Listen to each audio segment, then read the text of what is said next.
today as our keynote speaker for the evening, Mr. Pankaj Rai, who will be taking us through a topic which directly or indirectly affects us all. Pankaj Rai, the Aditya Birla Group's Chief Data Analytics Officer, has professional experience of 30 years in strategy, consulting, and financial services.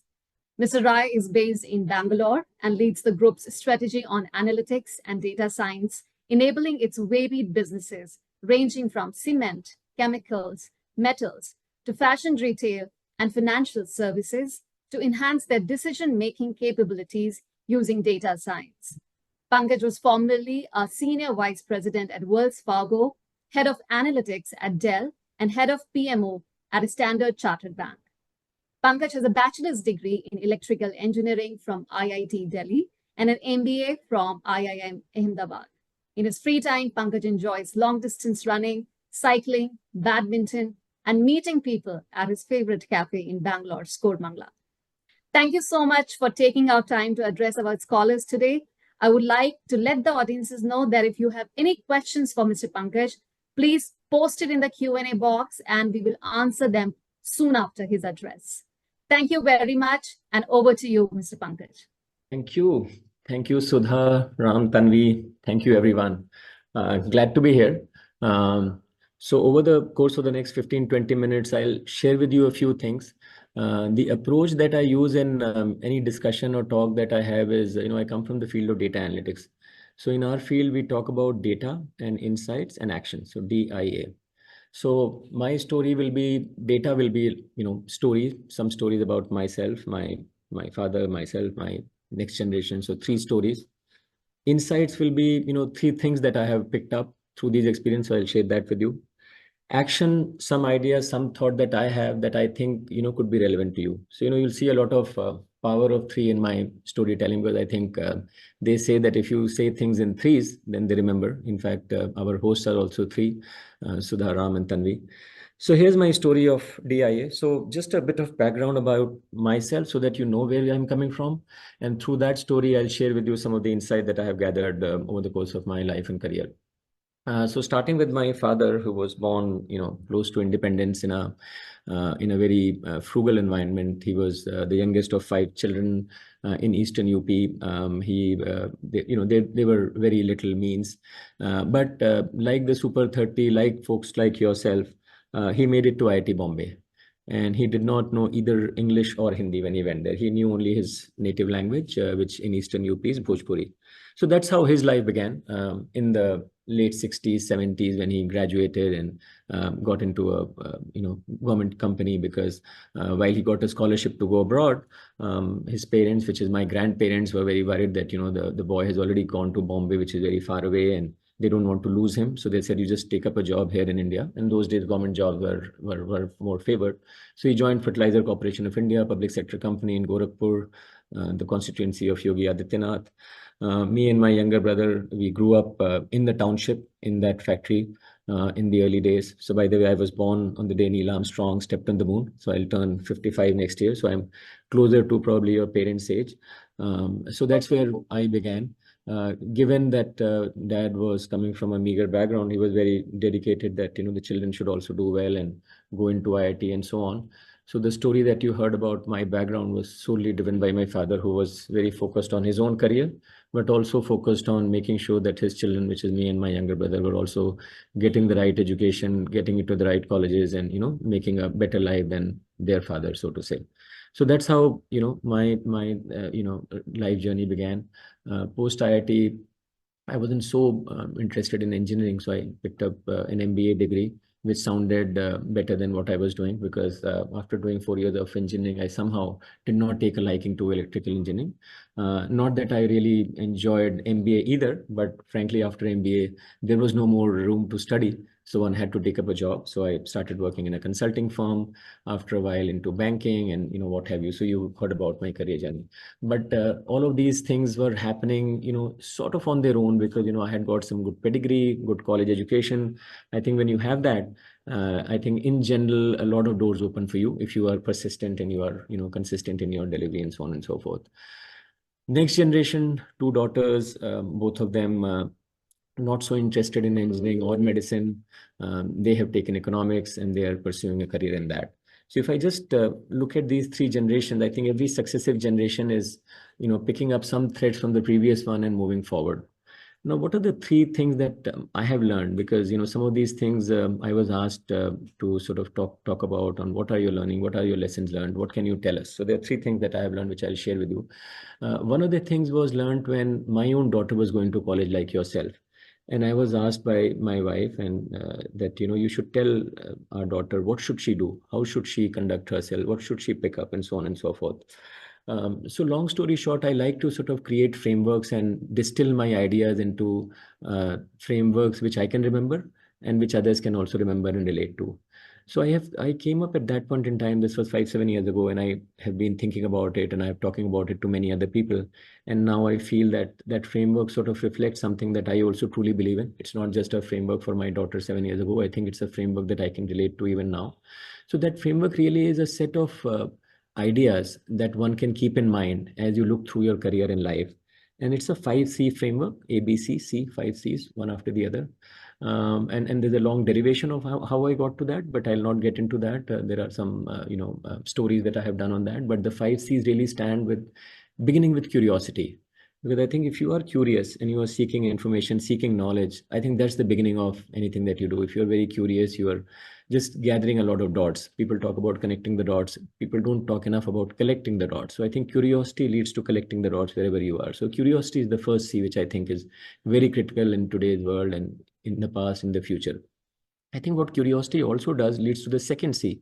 The second C to me reflects compassion. And compassion really means, are you able to include other people, the environment, and flora, fauna, everyone else in your equation? Because many a time we're just thinking about ourselves.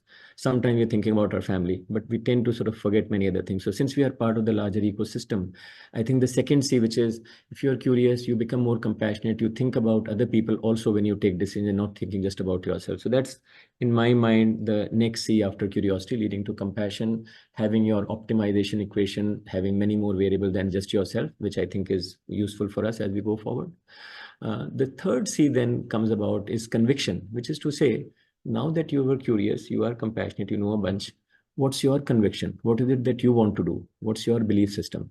So that's the third C, to say, okay, in this case, at this point in time, this is what I think I should do, knowing what I know. Conviction then leads to creativity, which is to say, okay, now that I know what I need to do, how do I do it in the most creative fashion? And the last C is communication, that if I've done it, then I should talk about it. If I'm a product manager, I should launch the product. If I'm a creator, I should, share it with others and seek feedback. And when you communicate, you sort of get feedback and you go back to the curiosity. So in my mind, this 5C is a sort of a flywheel which keeps going round and round. So you begin with curiosity, you develop compassion, you develop your own conviction, you are creative about doing something, you communicate, and you go back to the C. And I think to me, that also reflects the way I lead my life. And I think this is something one can consider to say, how do I continue to enhance my perspective, get to know more, get to know better, so that I can contribute in the best possible way going forward. So that's the 5C framework that I had shared with my daughter, which I said I continue to sort of reflect on it, share with others. And I think it's at least I like it, that it gives me a sense of thinking about how I move forward. Second framework came about, I'm into marathon running and fitness and so on and so forth. So a lot of people say, hey, you're a 55-year-old man, what's the secret to your fitness and well-being and so on and so forth. So there again, I kind of reflected on what I have done and what I have learned, and how do I create a framework around fitness and well-being. And I think this was talked about previously by Ram as well, that in today's day and age, there's so much going on that it's very easy to become unfit, both physically and mentally. So here again, what I have learned is I call it the S triple E, easy to remember, C framework. So to me, number one, S, is really sleep. And I figured out through my own experimentation that I really like my 8 hour sleep. There are friends of mine who do with 6, and some others need 7. I figured out 8 is the right number. So I prioritize sleep over everything else. Wherever possible, I try to make sure I get my sleep, because I think that's good for my day-to-day productivity. And many studies have shown that that's also good for your long-term health and longevity and so on. So S is the first S. The 3 E's really stand for eating, exercising, and expression. Now, all of these three are, very personal. So for me, Eating, I'm not a big eater. I'm a runner. I want to make sure I keep my constant weight. So I tend to not eat too much. I'm regular in my eating, eat small portions, and so on. So I think everyone should figure out what is it that they need. There are lots of ways of eating pattern, but I think you got to figure out what makes sense for you. I have figured out mine through experimentation. I try to not eat outside too much, eat little, eat less can be a good strategy to think about. Exercising, in my case, I'm a runner, cyclist, badminton, so on and so forth. I think everyone can do something. So some amount of physical activity, whatever that may be, I think it's essential for a healthy well-being. The third E expression is the hard one, which is your thoughts or your thought process. How do you think? I think the only thing I can say is that it's hard to say what is a good thought process, but I am certain that that thought process has to be thinking about not just about yourself, but about the larger ecosystem. So the only thing on the expression part I can say that beyond a point, if we are thinking just about ourselves and not considering other people, I think it will not be a long-term strategy, which is what I have spoken about earlier about curiosity and compassion. So I think on the third E, I think figure out how is it that you can be a, important constituent of the ecosystem then you're a part of, and just being a taker will not help. I think you have to be a giver and a taker both. So I think you have to be a contributing member of the ecosystem. So that's the S triple E framework that I learned and I share with my daughters and people around me to say, here's how you can think about a balanced portfolio life. The third framework is the one which we are using right now in the job that I do. So we are a data science team. Our job is to create a data-driven culture. Most of our people are engineers, and they're all like yourself who have studied engineering. I think what engineering does is tells you how to solve problems, how to be technical, how to be doing a lot of these things which many other people think they are magical and so on and so forth. So I think all of us are told from an early age that science is the best way to make money. Commerce and humanities are not as good, and that's what our society has told us. So we tend to ignore the commerce and the humanities and things like that. So I think what we have done, and we are trying to guide our people in that, is to say that if you are a team member in our team, there are three layers in which you got to develop yourself, because that's the only way you will succeed in the long run. And that three layers, we call it the 3W framework. So the ways of thinking, ways of working, and ways of doing. So think of ways of thinking as the humanities layer on what's the business, what is the problem, why are we doing it. So that's the sort of top layer, saying how do you even think about problems. Our examination system also tells you to solve problems. No one tells you what is worth solving, but in the real world you got to prioritize what is worth solving. That's not necessarily taught to us. We are very, very quick into solving problems, but that's problem discovery, figuring out what's worth solving is very critical. So in our way of thinking, we try to equip people to figure out what's worth doing in the business or in whichever context you are. So that's the first W. The way of working W is about other soft skills, your communication, collaboration, and there was a lot of material I saw shared that FFE provides you opportunities to get mentoring advice, other types of advice. So how do you speak well? How do you engage people? How do you sort of have those soft skills to collaborate with other people? Because it is very critical in today's connected world that you are collaborative and so on. So that's your way of working. And ways of doing is the technical part. So again, we are trying to tell people that if you think of the three Ws, ways of thinking, ways of working, ways of doing, you can almost think of it also as humanities, commerce, and engineering. You got to have all three in good measures to make you a good human being. I also try to use a athlete or running analogy to say you have the head, you have the heart, and you have the limbs. So if I have to be a good runner, I got to focus on my mental thickness, that toughness, and so on, which is my way of thinking. And got to do my cardio, which is my way of working, and my way of doing is my limbs. So we got to do all three and not just one. Many a time we get very focused on just the doing part, we forget the other. So it's always good to sort of remember that these three are important. So like I said, from my three stories of the three generations to the three framework that I shared, the first one being the 5C framework, the second one being the fitness or well-being framework, which is the SEEE, and this 3W framework of how do you develop yourself as a professional in today's world as an engineer in my team. So these are the things that we have been doing. I have been reflecting and so on and so forth. And then when I was asked by Sudha to come to this forum and talk about some advice that I can give you, I've been thinking, what can I tell you? I mean, all of these are my experiences. Some of it you can relate to, some of it you can't. So I have been thinking over the last few days on, how to articulate what can you do. You have looked at the data, you heard my stories, you've seen some insights, which are my insights. What is the action you can do? So I was trying to put myself in your shoes, which is very hard. It's very hard. I have not lived your life, but I made an attempt to saying, what is it that you can, take away from this? So let me sort of again share three things that I came up with, which I thought I'll share with you. So the first thing was that I felt that, there are, anywhere you go, there are three types of people. One, who make it happen. Second, who watch what happened. And the third, who wonder what happened. Right. So I think, we would all want to be the ones who make it happen. We don't want to just watch what happened. We certainly wouldn't want to be the ones who are wondering what happened. Right. So we all would like to be or aspire to be in the first one. Clearly, all of you have made it to here. So you, I think, in my mind, belong to the first category. You have already made it happen. You have come here. So therefore, that's what you are.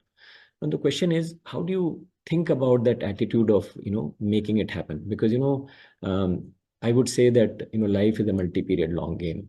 It's not a one thing. It's not just one exam. It's not the first job, the first salary. Sometimes we kind of overemphasize and celebrate a lot of things which are point solutions. I think we all know that the game is won over a long period of time. A war is won over a long period of time. So therefore, we should not get distracted by that. We have to think of life as a multi-period long game where we will have failures, we will have successes, but persistence and resilience are very important. And it's very easy to get demotivated at any failure. Let's say you saw the chart that people are getting 11 lakh salary and you got a 5 lakh salary. It's easy to get demotivated, right? There are many things that the society, makes you believe is important. It's easy to get demotivated because you didn't get it. So I think what I would say is that, I have learned that, hard work eats intellect for breakfast every day, which means that intellect and, intellectual superiority is good, but unless there is hard work, and if you have to choose one, I would choose hard work because that is persistence, resilience, the power of compounding, as they say, that if you keep doing something over and over again and form a habit, that's far more important than doing it one time. So I think that's the make it happen attitude, which I think is important. Now, how do we develop that make it happen attitude? I don't know, some of you may have done it intentionally, but if you haven't, I think it's important to figure out how do you develop that attitude so that the successes that you have gained so far, it can become a habit and you continue to succeed. So I think there what I have learned is that many a time we are enamored by successes in the society. We want to be someone else because those people are regarded well in our society. I think we all learn over time. I have learned myself that eventually it's about being self-aware on what am I good at, what gives me happiness, what can I do well. So over time, self-awareness and self-confidence is the only success metric. There are no others. So I can be very enamored by Sachin Tendulkar. You can be enamored by any cricketer and feel that, I want to be a cricketer. We have more cricket playing people in India than there are people in Australia, right? So I think so we have to figure out what is our passion, what is our hobby, and what is our main occupation. So I think that requires us to not just copy someone else because those are the people that are regarded. We have to figure out what is it that we are good at. I think it's always good to seek inspiration from others. I can be inspired by Tendulkar. I can try playing cricket. But if I realize that I won't be the best cricketer, I have to find other ways to earn money and do in my life. So I think seeking inspiration from others and using that to experiment oneself and figuring out what we are good at, what we can do well, is what I think is important for all of us. So the question is, how do we create this habit?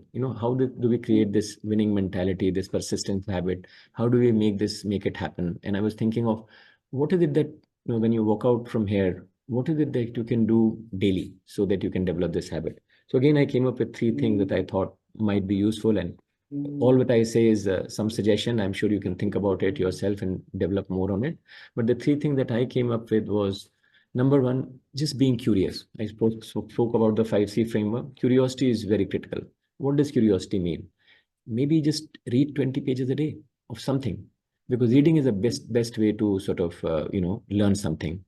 Whoever you meet, talk to them, ask them questions, share something with them. There's so much we can learn from anyone. You are standing somewhere, instead of being quiet, can you engage them in some way? So just being curious, collecting the dots so that later on they can connect. That's the first one that I thought one can do on a daily basis. Wherever we are, there are people around us, there are books around us. Can we make a habit of reading? Can we make a habit of talking to people on a daily basis? Number two, I think, how do we spend 80% of our time on productive activities. And what do I mean by productive activities? So productive is an activity which creates something and not erodes something. So watching Netflix is eroding your time, but creating a Netflix movie is a productive activity. So therefore, anything that you consume is an erosion. Anything that you create is a creativity or a productive activity. So try to see how you can spend 80% of your time in productive activities and maybe 20% on consumption activities. Because in the early days, it's good to spend time in producing those things, because these things compound. Everything compound. If you are saving money, that will compound. If you are creating some product, it will compound. Everything will compound. So think of 80% time focused on productive activities. And the third one, very critical, we sometimes ignore. You have to be a fun and an interesting person that other people want to engage with. Because I think the power of networking was spoken about by Dr. Prabhu Goyal. I think that is so important, that the more number of people we are connected to, the more number of people seek us out and talk to us, just enhances our ability to create an impact. The more, imagine, the more number of people you are connected to, all of you can do so much more. Gandhiji could do a Dandi march with so many people, he couldn't have done it alone. And there are so many places where more people getting together for a common cause creates impact. So I would therefore, lead you with this thought that you are, I think, in the make it happen category, not the watch it happen or wonder what happened category. How do you continue to demonstrate that? How do you create that habit? Three things that I mentioned: just being curious all the time, reading, talking, being inquisitive, spending 80% of your time in productive activity, not so much in consumption, so that you are creating compounding effect of your IP, of your knowledge, and so on and so forth. And lastly, being fun and interesting, so that you continue to be someone that people want to engage with, so that the network and the tribe that you have continues to grow and continues to give you more power to continue and thrive. So with that, I thank you all for listening patiently to us, to me, and Simran, जी ले अपनी जिंदगी. Thank you. Thank you so much, Pankaj, for this wonderful and very insightful session for all of us. I'm sure all of us had some takeaway from what all you spoke today. And the Q&A box is flooded with a lot of questions for you, Pankaj. If you have some time with you, maybe we can take a few questions here with your permission. Yeah, no, I'm just watching. Yeah. What was Yeah, it? so some obvious questions coming from our students, Pankaj, about the data science and what is the future in data science, and how would you advise them to prepare for the careers ahead in this field? Yeah. Yeah, I can see a few questions now. So, data science has become a very, what should I say, some kind of a fad. These fads keep coming and going. In my days, computer science was this fad. So just substitute computer with data, and now we have data science. Tomorrow it might be something else. And there's nothing wrong in anything being a fad. It's just that, being an actor also used to be a fad when I was growing up. So like I said, none of those fads are wrong or bad. You have to figure out what is it that makes sense to you, and what will happen in future. So the way I look at it, and I was talking about the 3 Ws, which is ways of thinking, ways of working, and ways of doing. In the doing area, new things keep coming up. Excel sheets came up, which were a new thing which came up, but now everyone knows Excel. Later on, SQL, there was another programming language came up that was new. Now everyone knows it. Gen AI is coming up, and I was talking to some guy yesterday in my team who's doing a lot of good innovative work. I said, 2 years later, Akshay, Gen AI will be like Excel. Everyone will know it. So I think data science or any of these tools and technologies will come. You got to master it, but it'll soon percolate to everyone. So they will be a necessary, but not a sufficient condition to differentiate yourself.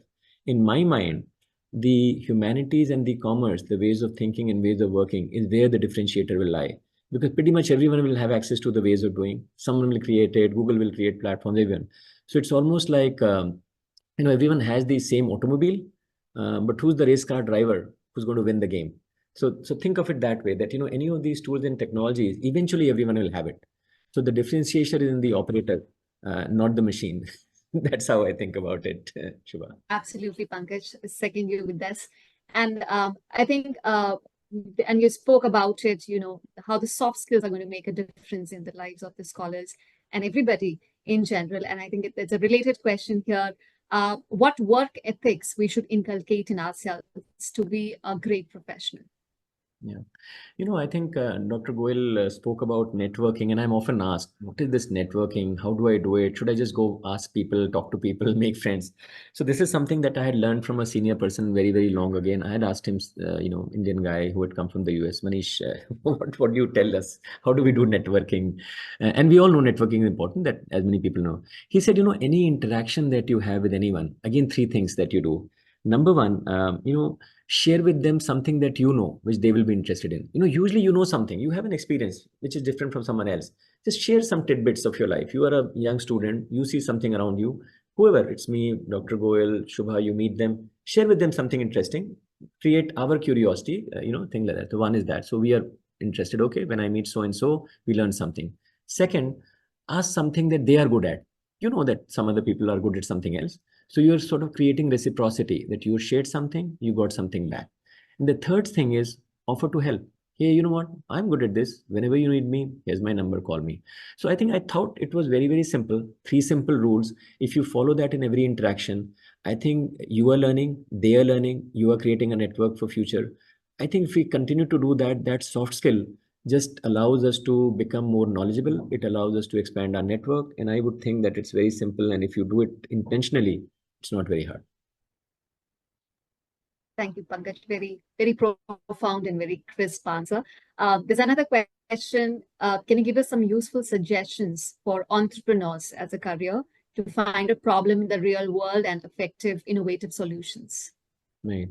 And many of you will learn, or if you have not already heard, about this idea of growth mindset and agile. And both these things go hand in hand in today's world. So what this idea really means is that in the past, we were in a lot of constraints. Technology was not available. Things were very difficult to access all of that. Today, we are almost in that technology world, in the era of abundance. There's so much available. We don't know what to do with it, right? So I think the growth mindset and agile principle that are nowadays, very common in the corporate world is to say, you have to imagine that anything is possible. At the same time, which is the growth mindset, that, there's nothing impossible, you can do it. And the agile thing says that, you got to take baby steps, reflect, learn, and improvise. So I think that's what I would say to anyone, whether you are an entrepreneur or this thing, all of you will live for 80 more years. You'll probably live beyond 100, right? So you are just starting off. There's so much long to do. You'll be an entrepreneur, you'll be a corporate person, you will be a philanthropist, you can be 10 other roles which haven't been invented today. So don't limit yourself into thinking that you will be just one person.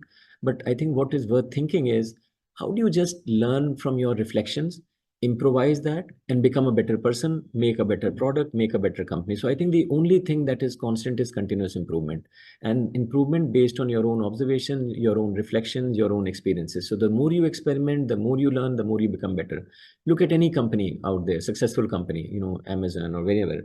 They were X and they experimented, then they became Y, they more experimented. Look at any successful person, behind that they will all tell you that we did a lot of different experiments, we found out what is good. So that self-reflection, self-awareness, and then self-confidence, these are the fundamental things which have always remained the same. They have never changed, they will never change. So I think, remember some of these old truths which maybe your grandfather or father is telling you, some of those will never change.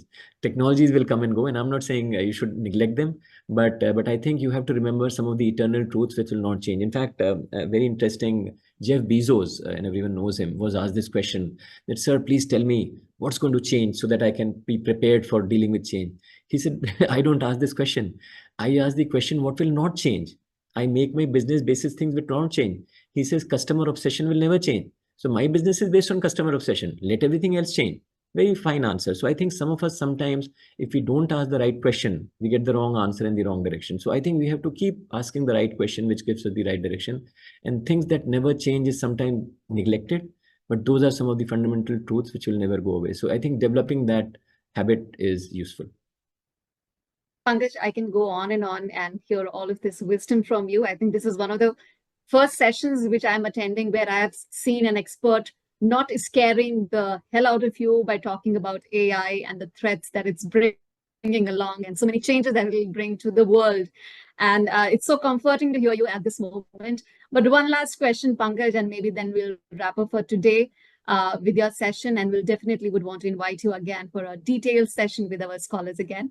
A last question to you is, when you were our age, sir, what was your goal? I keep telling people, and people sometimes don't believe it. I've never had goals. So initially, when I was young, my father had goals for me. And since he had such stringent goals, I couldn't think beyond that. So I was subservient to his goals. His goal for me and my brother was, you shall go to IIT. Based in a Gorakhpur fertilizer factory, I had no vision beyond that. I said, if that's what my father wants, maybe that's what it is. His next goal was for me to get married. And I said, okay, please tell me who to get married to. We had an arranged marriage and all of that. And in my corporate life, I was fortunate to have some very good friends. So all my job changes, some people ask me, how did you change jobs? How did you make a career? I said, I just listened to my friends. Someone told me, you know what, Pankaj, I'm in this company, wherever you are, this will be better for you. Why don't you come over and join me? All my jobs have happened. Now, I'm not saying everyone will go through that, but frankly, I was not very focused on achieving any level of, material or title related greatness. And I don't know why. I mean, everyone has their own thing. My father was very, very focused on achieving greatness. He was the managing director of the company in a government setup at the age of 48, which was unheard of. He became MD of 3 companies before he retired. So I think he came from a place where he had a lot of hunger to prove to himself and prove to others. So he did a lot of things. Somehow, I don't know, maybe I was like my mom. She was a very chilled person. She said, just be a good person. Maybe that's what I picked up. And I said, yes, I'll be that. Everything else, whatever happens to me is fine. So I think you have to figure out what is it that you truly like. I didn't have any such material goals. My goal was to just be a good person, try to do the best I could. Whatever came my way, I was happy with that. But that was me. You got to figure out who you are. You, Pankaj. I think we all needed to hear this, the goal setting in life, and the main goal of our life should be to be a good person. So with this, I would once again thank you, Pankaj, so much for taking out time for this session today. But before you leave, Sudha and Ram, would you like to say a few words, Pankaj? I also want to say that, I am very, very easily accessible and I love talking to lots of people. So please feel free to share my phone number, WhatsApp number with everyone. To the extent possible, I have unlimited time to talk to people. It may not be immediately, but I make time to talk to lots of people all the time because that's how I learn. My own networking idea that I talk to as many people possible. I learn from them. Hopefully, they learn from me, and my network and my perspective expands. So please feel free to share my number with everyone. It's a public document. On LinkedIn, I'm unfortunately unable to accept invite because I didn't realize they had a limit of 30,000 people, which was reached last year. So I'm unable to accept invites. I used to accept everyone, and then they said, "Oh, it's full." I said, "You guys No didn't wonder. that." Yeah, we are not surprised. But WhatsApp is has no limitation of how many contacts I can have in my I phone. don't know whether that has been breached or something like that, Pankaj. So we're just talking about networking and all. And one of our students who's graduating now, Shraddha Pawar, she's exactly you articulated some of those things like how you can actually start having this networking going on. How do you share something important, useful stuff, help people? And she's been doing that for past couple of years, and she has about 35,000 followers now. So maybe the limit has increased or something like that. They've shared. But very thankful for your wise words. It was almost like reading a book. I think some of this is a recorded session. I'm sure we'll go back in loops to be able to capture some of the information you have shared. Very, very useful, simple but profound, and very useful one. Thank you, Pankaj. And like Ram was mentioning, we'll make sure that all the 16,000 students who are not part of this call get to hear this. It will be recorded and we'll post it. And thank you so much for offering for our students to access you. We'll definitely take up that offer from you. Make sure you're not inundated, and we'll be considerate of that. I know you had mentioned you're part of some 50 different WhatsApp networking groups. I think that was a wake-up call for me. About being patient, about learning and networking and doing it in a manner that you can manage, which you've done so very well. Wonderful takeaways in so many different ways for our students, and I'm sure we'll be back in touch with you, Pankaj. I think we really benefited. I know the students have benefited tremendously from what you've said. So thank you so much for making time.